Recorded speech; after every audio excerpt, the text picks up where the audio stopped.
and just get a game. What I will say is that in this match so far, the first game, now this one, much more classical positions compared to the first match that we saw today, where it was wild. The players were experimenting. I feel that the first match and the positions we saw favored Duda a little bit more than these two games here. Yeah, no, in these classical positions, Magnus, it's like an Armageddon, but it's an Armageddon without a time disadvantage for black. So he's just playing e5, playing positions he knows, and it's whether it's blitz chess, rapid chess, classical chess, e5 has been a great opening for 500 years. It's been tough to crack, and really curious what Duda will choose here to imbalance it and give himself that type of position that we've seen Magnus sometimes get frustrated with, like not easy natural moves and some lingering attacking chances here. Not so easy. It's a bit of a slow maneuvering game, and all these guys are really good at that. But Magnus hasn't shown too many weaknesses in that. Even the last game was a great example, right? The IQP position, he was dominant there in a position that's been well studied and known for a while. Still showing his understanding. Absolutely. Well, Knight this is the h7. last chance. Yeah, knight h7 by Magnus. He's not really looking to play this game in the most classical way. G6 and knight h7. Of course, you think a little bit about the f pawn moving up the board would require an additional move, king g7 or king h8, for example. But you also start to think about moves like knight g5 just to trade a few pieces off, maybe bishop e6 as well. So knight h7 is flexible and not entirely revealing. Yeah, knight h7. Just trading. I don't play the lines too often with white where you bring this dark squared bishop out early. They can be a little counterintuitive. You're like, my bishop is here aimed at e5. What do I do to free it open? And sometimes that involves playing d4. In the meantime, what you mentioned for black, sometimes you move the king off g8 so that you can free up the f pawn, and you can envision a bit of a pawn storm coming. And so now f5, Magnus didn't play knight g5. f5 is a threat. You have to play d4. I was going to say, is bishop f6? I was wondering how we were going to handle d4 actually on the previous turn. And here it's the same thing. I mean, if you take on d4, it just feels silly that we played knight h7. So it's almost like a King's Indian sort of approach to the position where if white plays d5, black is happy to play knight b8 or knight e7 and just, retreat the knight. Eventually, you will spend the extra time to now move the king again, move the bishop back to g7. You've got a position that looks exactly like a King's Indian, but white has a bishop on g3, a piece you almost never really want to have in a King's Indian because f5, f4 is just going to come with tempo. Yeah, that'd be a better version for black, which means a lot because the King's Indian is pretty tricky to play. And I think speaking about this bishop on g3, what you mentioned is right. Black doesn't want to take on d4 unless it's very good, because part of your play here is that this bishop on g3 isn't in the game yet. And yes, you can take on e5, but right now that's not only well defended, but easy to add more defense on with rook e8 or queen e7. But it is a big decision for Duda, because knight b3 is one way to deal with the fact that this pawn is loose. The knight on b3 can often be misplaced. In fact, Duda lost to Magnus in their first match, not today, but when they played in the winner's bracket. Part of it was because he moved his knight to the wrong square on the queen side and ended up getting punished for that in that earlier game. So it's interesting. I'm seeing all the ideas for Magnus come together, and I'm actually really impressed by how Duda's handling it, because Queen C2 sort of temporarily, you could say even allowed the pawn on D4 to be taken. What Magnus is trying to do is chip away at the defenders of the D pawn with Knight G5 and really encourage pawn takes E5 or D5. And Duda's refusing to do it. And that's the frustrating part, is Magnus can't play a move like Bishop E6. There is D5 then, and you'd win a piece. So you can't really move the pieces to the squares that you want to. You're stuck with just Bishop D7.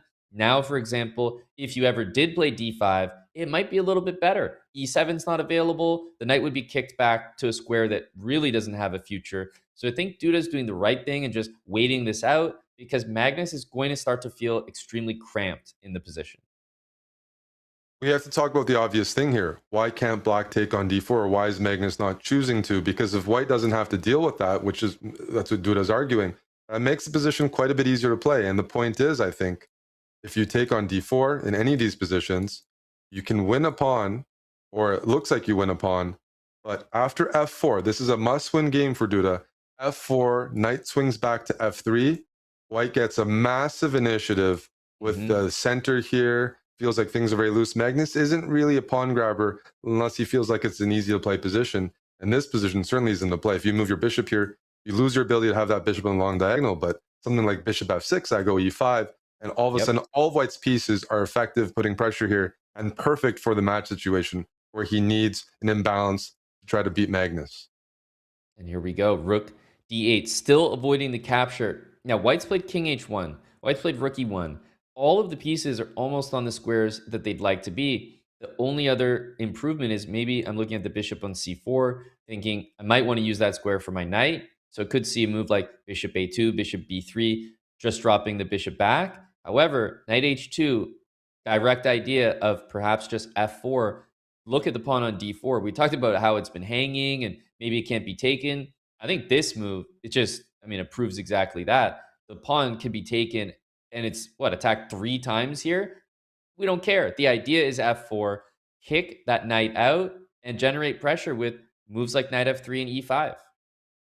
Yeah, I think I love the way Duda's playing this. I don't think Magnus is doing anything wrong, but mentality-wise, this is what you need to do against Magnus.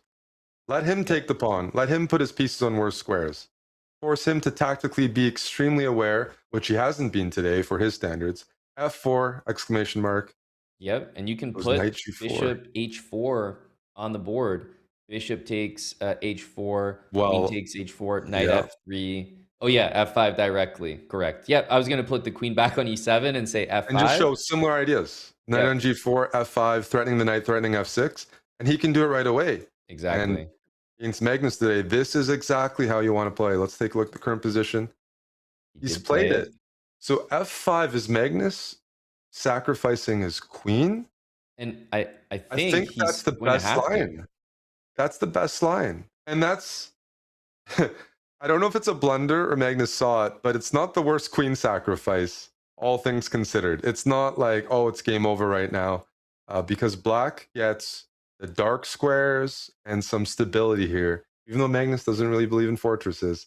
But for sure, there's the question of, you don't really have an option, right? Let's take here, you have to do this. Queen takes, knight takes. And I was saying you have the dark squares. I'm not taking here. Yeah. I'm taking here. I have 2 pieces and 2 pawns for a queen, but really good. I don't know. It's an imbalance. It's a very unique imbalance.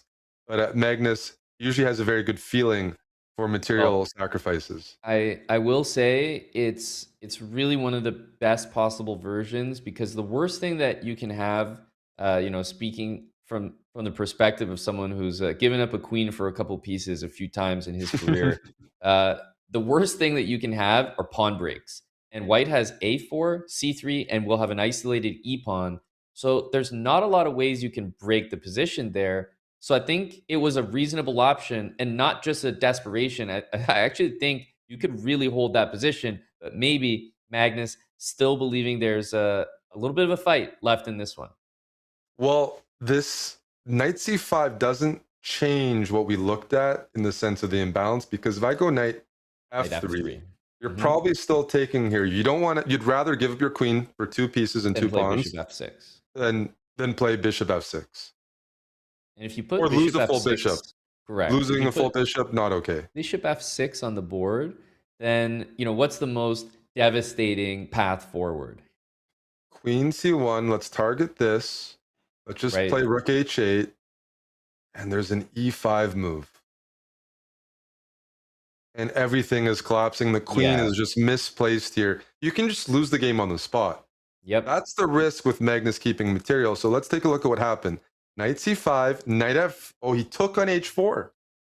Unusual. It's still good. It's still good, I think. Yep. It's a great position. There's no doubt Magnus is on the run here, but knight f3, maybe he was lacking the confidence in that queen for 2 pieces position. It's easy to look at that for White and think, what the, I can't even make progress there. Yeah, rook d5, we see the blue arrow, best move, only move here for the advantage. And it's not easy to find a move for, maybe this is what he was planning. Is this what he looked at? He's like, this is a better version. It's a cleaner way of let's say trapping the queen. right?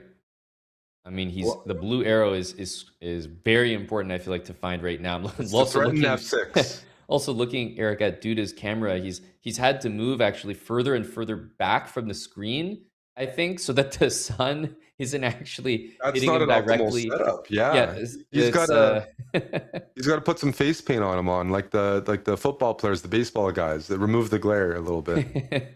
it's in a specific area as well. See, when he leans in, he really gets the full. Yeah, he's got to lean back into the darkness. Look, Duda's like he's like a full arm's length away from the computer here. Yeah, he's like Bane. He's born in the dark. Yeah, he's got to go to fight in the dark here. Rook d5. What do you play as black? Because f6 is such a threat. I mean, if f6 is such a threat, then black has to play f6. That's right. And it feels like the queen is so close to being trapped, but we still need that move to trap the Still don't queen, and see it's it. not easy to find in like 3 minutes. Duda is falling behind on the clock because the position he probably feels is winning. We felt it was winning. Not It's harder to play than how we're talking about it, and just the clock, the pressure, it's all accumulating. Yep. Because there's Rook D5 after Now this. there's g5. Yes, exactly. So this is a bit of a G5. forcing line. And I mean, you want to play E5 check. I mean, it makes so much sense. There might be Queen G6 available there. Yeah. Just- It's almost man, like you'd like to play rook c5 and yes. then e5 because you can meet it with that, but it doesn't. Then It black will doesn't. move the king. Yes, black won't block with the queen. It's how's the queen surviving on h5? What's the breakthrough here? Not to mention, bishop takes G4 is going to win a piece. So, surprisingly, it's Magnus is actually a hanging little on bit for dear annoying. life, but it's working right now. So, do you think that there's some kind of like ultra direct sacrificial path forward, or is it something a lot more tame? Because we see e5, okay, king It h8. I was didn't block expecting with the queen g6, queen. king g1. Eric, these moves are not Oh, intuitive king g1 that's a crazy move to play. to play. Like the more aggressive e5 followed by the timid king g1. Duda is shaking his head. He probably feels here, Eric, genuinely that he has a good position, but that the path forward is just not obvious. And it's so frustrating when you know you have a good position, but you also know that you can't find that path that you need. You want to trap the queen. You're like, Magnus is queen h5. Yes, I should be better. I love this Simon, by the way. Yeah. Giving up the material. It's a must-win game. Now it's a long imbalance. You don't have the same pressure anymore on yourself. Mm-hmm. Duda can say, I'm not trapping the queen, but I have a protected pass pawn on f6. That's a threat. It weakens black's king side. My knights are right. coordinated. It's just practically a good decision because at some point you have to admit, I'm not trapping my opponent's queen, or I'm going to just lose on time calculating. This is a shift that is And playable, and Eric, Magnus doesn't like being up material. if you think about this move, Rook D5, I was trying to understand it, and I was thinking Queen takes B7. There might be Knight E5 with a Queen D1 move at the end of this line that's really annoying to deal with. Yeah, I was thinking Rook. I guess Oh, so Rook takes E5. rookie 5, Yep. rookie 5. Yep. And then you're just winning on F4 at the end. Oh, Kind that's of very incredible. forcing. That's exactly what Duda has to avoid. Oh man, they played a bunch of moves here. And they had a lot of time, so these are some quick moves. Rook E8 Yeah. from Magnus. Every single pawn. By the way, did he just lose 4 pawns? 4 pawns in 10 seconds. It's a We record. wouldn't analyze so heavily if they were in time trouble, but they just like played immediately here. I mean, Knight Duda has a comes to minute and a e4. half. It feels like Magnus has just altered his strategy from hunting for the best moves to appreciating that he doesn't enjoy his position, and he's just trying to put clock pressure on Duda because there's no explanation for losing 4 pawns on the queen side in a span of 10 to 15 seconds. No, that was like both guys got really hyper for a moment. G4. Okay, You know what, I'm on this move, King G1. Maybe now we could play it. Yep. Move the king, maybe reroute the knight to G3, find some stability. And that stability to me is the knight on E4. If we can get the knights tethered, it supports F6 long term. You can always argue that the position's easier to play even though you're down the exchange. Because with the queens on the board, Magnus's queen has to be nearby to avoid some sort of queen penetration and mating ideas. So Knight takes yes. e5. Ooh, queen. I mean, knight e5 guards everything, so immediately tempting. Magnus is And calculating. He's saying it's okay, Amon. If you move your knight out of the way, rook c5 holds everything together. it's one of those positions that you almost laugh as white, like, how is everything being held together? But it just is. Okay, g3 being the best move. Let's see what kind of form Magnus is in today. That's not easy to find. This knight b7 Not at questions all. the rook. Rook d5, maybe you play c4. Magnus gives back the material, doesn't spot g3, and all of a sudden, material equality, except for that extra 47 pawn. seconds. Eric, it's all about the time. I think Magnus has made this decision since a while back that he's focused on the clock, and he's just going to say, you know, it's one thing to win material back. It's another thing to actually beat me. With 35 seconds, he can't even find a move here. And yeah, and he's threatening g3. So Duda has to find a move. This is a crazy good find him on g3. He's going to play queen f4 and say that he's not getting mated. I mean, this is a wild position, but you know what? He wants to hang on to the F pawn. Queen f4 or queen here. Okay, but He does have checks now. 26 seconds, but he's got some checks on the back rank with that f6 pawn as well. not to mention queen h6. If you check everywhere, there's no queen g7 mate. So that could be the difference maker. Queen h5, there would be checkmate on g7. That's right. That's right. The g7 square. Wow, what a find by Magnus. Duda can't perpetual here. No, But he can't. there's mate on the board if he doesn't do it. Well, he might, but it's effectively yeah, he's going to offer the queens, but Magnus is he actually has to lose this game. His opponent with 12.4 seconds. He's going to need to lose. Duda knows this is the longest shot and just almost impossible. This has been a crazy game because we were looking at some queen sacrifices, and Duda is going to be thinking about this for a while. It felt like Magnus was dead for a few moments. It certainly did, and it'd be so interesting to see that imbalance play out. Queen for a couple of pieces. I think, elected not to do it. Maybe he didn't like it even for himself, but I wonder how confident Magnus would have been in that position, because I think it was clear he didn't mean to get there, but he wasn't that upset with the prospect. Now, what do we need to do for Duda? He needs to win to tie the match. He's got to pre-move everything and win the rook. Somehow pre-move everything, because he's only got 8.4 seconds, 84 moves, and somehow win the rook at the same time.